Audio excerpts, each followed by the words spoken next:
मैं ट्रेनिंग के इस सेशन में बताऊंगा कि भगवान प्रभु क्या है, और प्रभु को जानने से पहले भगवान है दुनिया में कि नहीं है, एक बार मान के चलो कि अभी जानना बाकी है। भगवान मान लोगे पहले ही, तब तो भगवान जानने का रास्ता बंद हो जाएगा।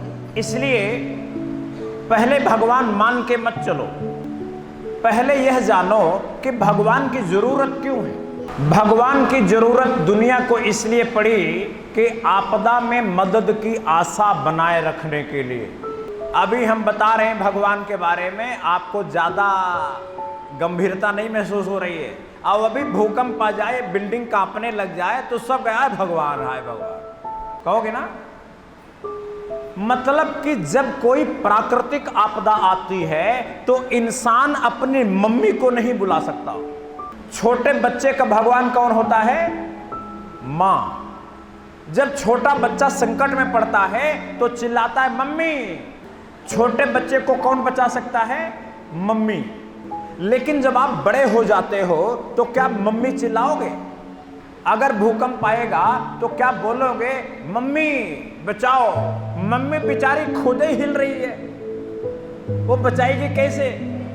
तब आदमी को जरूरत थी कि कोई ऐसी चीज को आवाज लगाए जो उसको भूकंप से बचा ले, जो उसको बाढ़ से बचा ले, जो बिजली गिरती है उससे बचा ले। कोई ऐसी महाशक्ति हो जो भूकंप रोक दे, जो धरती को खड़ी कर ले, जो सूरज को रोक ले, जो रात में दिन कर दे, जो दिन में रात कर दे, और जो बिजली गिरे तो बिजली को बचा ले। इंसान की ये जरूरत थी कि उसे किसी बड़े खतरे से बचाए। इसलिए इंसानों के बीच कुछ समझदार लोगों ने भगवान नाम का शब्द पैदा किया। जब लोगों ने कहा कि अरे अरे सांप आ रहा है, शेर आ रहा है, शेर खा जाएगा, कैसे बचाए? तो उन्होंने कहा कोई बात नहीं, भगवान बचाएगा। कोई है ना बचाने वाला? कहे हाँ है। जब शेर खाएगा तो खाएगा, कम से कम आज तो नहीं खा रहा है। जब तक शेर नहीं खा रहा है तब तक जिंदा रहने के लिए कोई आशा चाहिए, आशा, भरोसा।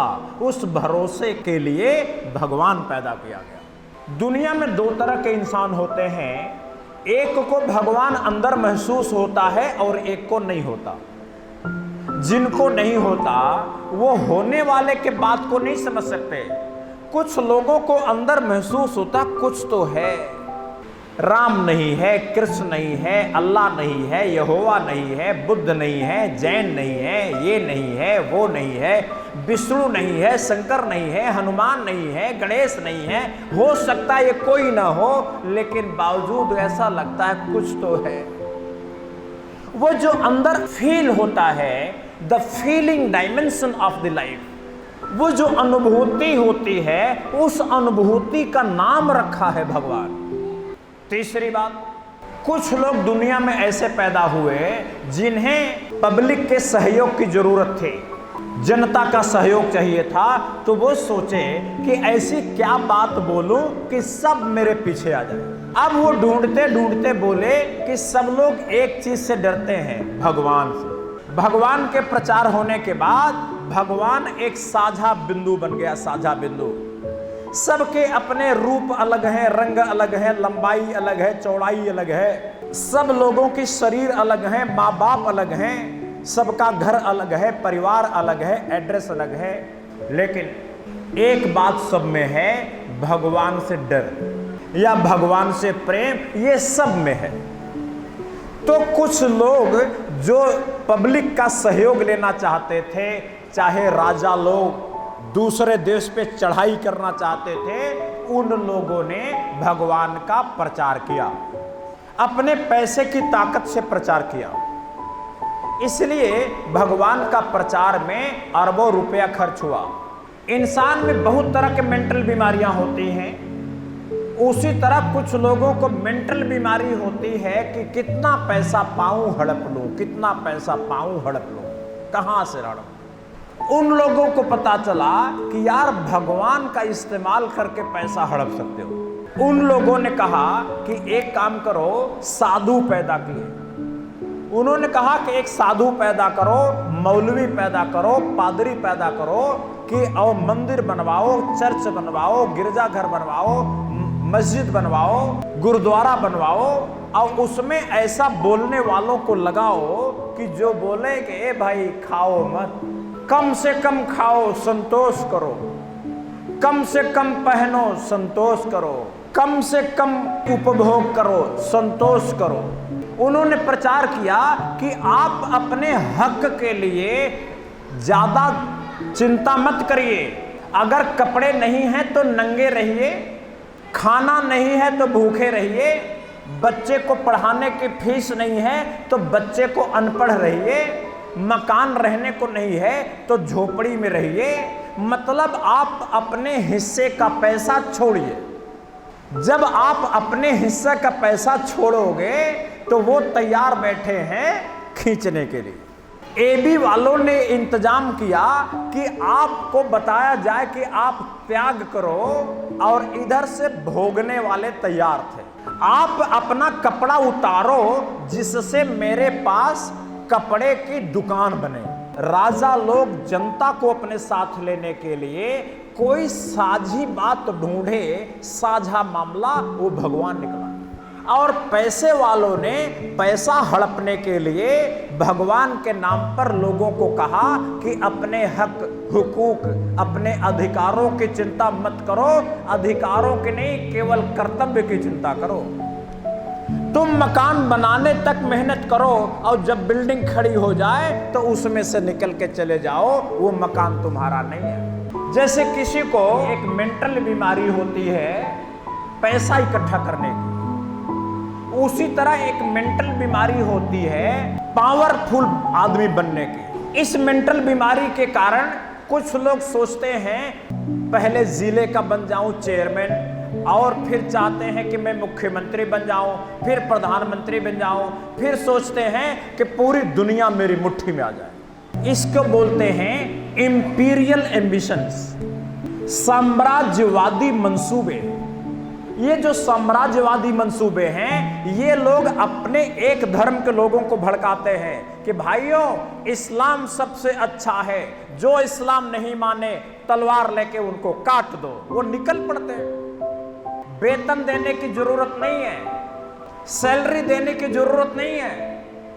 अगर सेना रखोगे तो मोटा मोटा पैसा देने पड़ेगा वेतन, और अगर भड़का दोगे कि तलवार उठाओ हिंदू काटो, तलवार उठाओ क्रिश्चियन काटो, तो तमाम लोग वेतन नहीं लेंगे, भूखे प्यासे तलवार उठा लेंगे और लूट मार करके खाएंगे, बिना पैसे के काम करेंगे।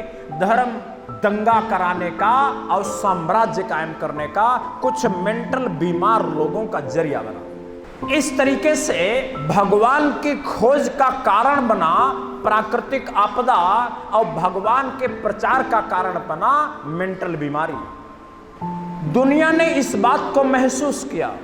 ये जो लाल रंग दिख रहा है ये पूरे संसार का नक्शा है। जहां जहां लाल दिख रहा है यहां यहां भगवान मानने पर रोक लगा दी कानून, क्योंकि ये माना जाता है कि जो भगवान मानेगा वो दंगा करेगा। इसलिए न रहे बांस न बजे बांसुरी, भगवान मानने पर ही कानूनी रोक लगा दी। चाइना ऐसा कंट्री है, दुनिया में रूस का बड़ा हिस्सा ऐसा ही है, और दुनिया के जहां जहां भगवान नहीं माने जाते वहां वहां गरीबी नहीं है।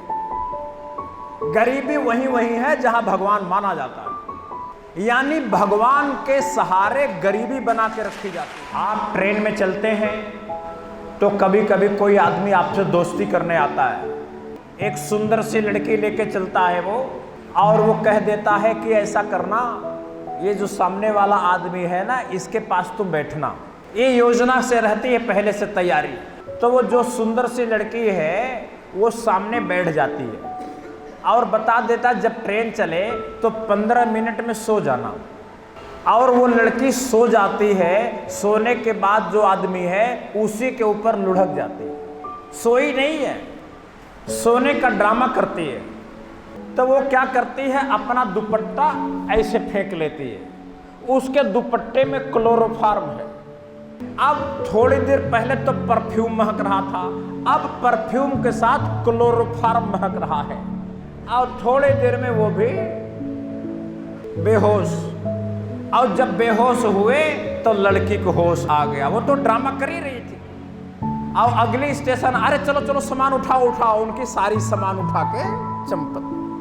और अगल बगल वालों ने इसलिए नहीं रोका, वो तो सोचा वो लड़की उसके ऊपर सोई रही थी तो जरूर इनका भाई कोई रिश्तेदार है आपस में, तो उनका पूरा सामान लेके चले गए। पड़ोसियों ने रोका भी नहीं। ये धर्म भी क्लोरोफॉर्म है। भगवान को क्लोरोफॉर्म की तरह सुंघाते हैं। पादरी लोग क्रिश्चियन को सुंघा रहे हैं सूंघ, तो जो सीधे साधे क्रिश्चियन हैं वो सूंघ लेते हैं बेहोश, और उनका लूट के क्रिश्चियन का कुछ आदमी अमीर, अरबपति, खरबपति।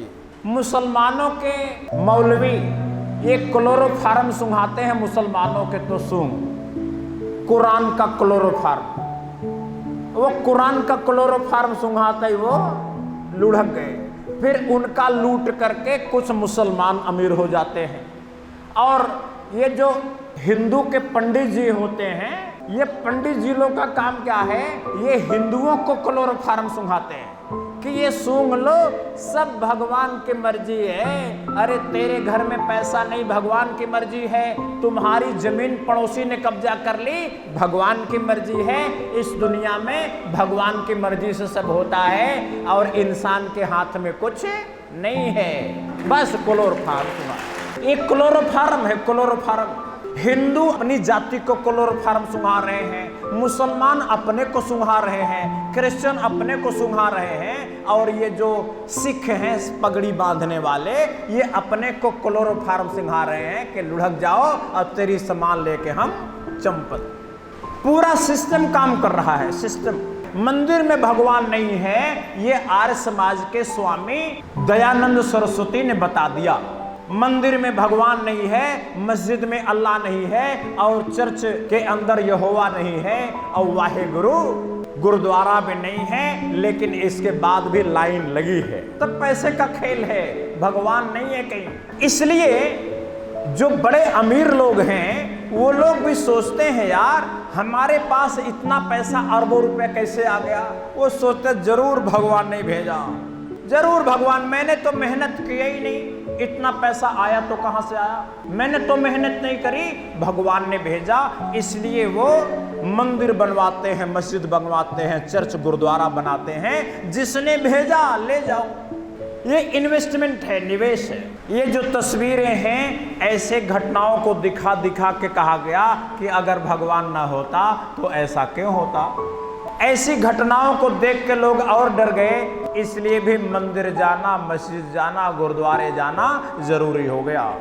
आज के 5000 साल पहले भी कुछ लोग भगवान नहीं माने और कुछ माने, 4000 साल पहले भी कुछ भगवान नहीं माने, कुछ माने, 2000 साल पहले भी कुछ लोग भगवान नहीं माने, कुछ माने, और आज भी कुछ लोग भगवान मानते हैं और कुछ लोग नहीं मानते।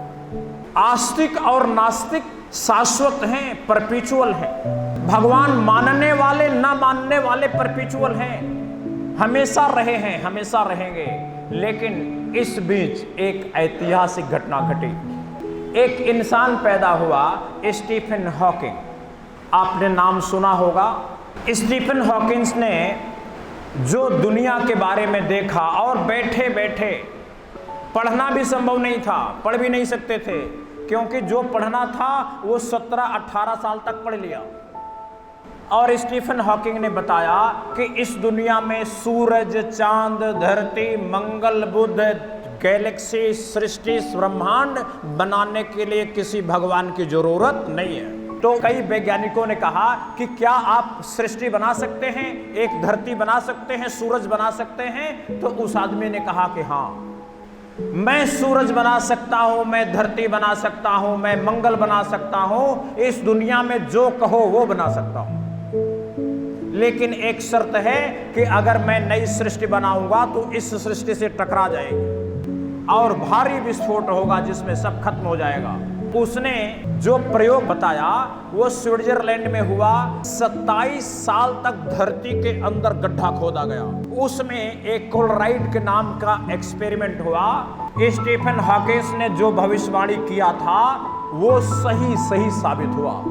संसार में अंतिम रूप से यह तय हो गया कि धरती किसी भगवान ने नहीं बनाया, सूरज किसी भगवान ने नहीं बनाया, चांद सितारे किसी भगवान ने नहीं बनाया। ये लोहा, अभ्रक, सोना, चांदी, यूरेनियम, पारा, ये जितने धातु हैं, अणु, परमाणु किसी भगवान ने नहीं बनाया। उसने सब चीज बनाने का तरीका बता दिया और ये कह दिया कि दुनिया में कोई भगवान नहीं है। लोगों ने कहा कि क्या आप ही भगवान हो? तो उसने कहा मैं भी भगवान नहीं हूं, भगवान ही नहीं है। लोगों ने कहा कि एक बात बताओ स्टीफन हॉकिंग, क्या तुम इंसान की उम्र बढ़ा सकते हो? ये भगवान है जो इंसान को पैदा करता है, बुढ़ा करता है, जवान करता है और एक दिन मर जाता है। ये भगवान करता है। तुम बताओ कि क्या तुम आदमी की बुढ़ापा रोक सकते हो? स्टीफन हॉकिंग ने कहा कि हाँ। स्टीफन ने कहा कि आप जितने साल जिंदा रहना चाहते हो हम आपको जिंदा रख सकते हैं। 100 साल, 200 साल, 500 साल, 1000 साल, 2000 साल, 5000 साल, हम किसी भी आदमी को जिंदा रख सकते हैं। लोगों ने कहा कि ये झूठ है। उसने कहा कि मेरा प्रयोग करो, और जब उसने प्रयोग बताए तो उसने एक यान बनाने की राय दी कि धरती पर इंसान के उम्र बढ़ने का कारण धरती का घूमना है।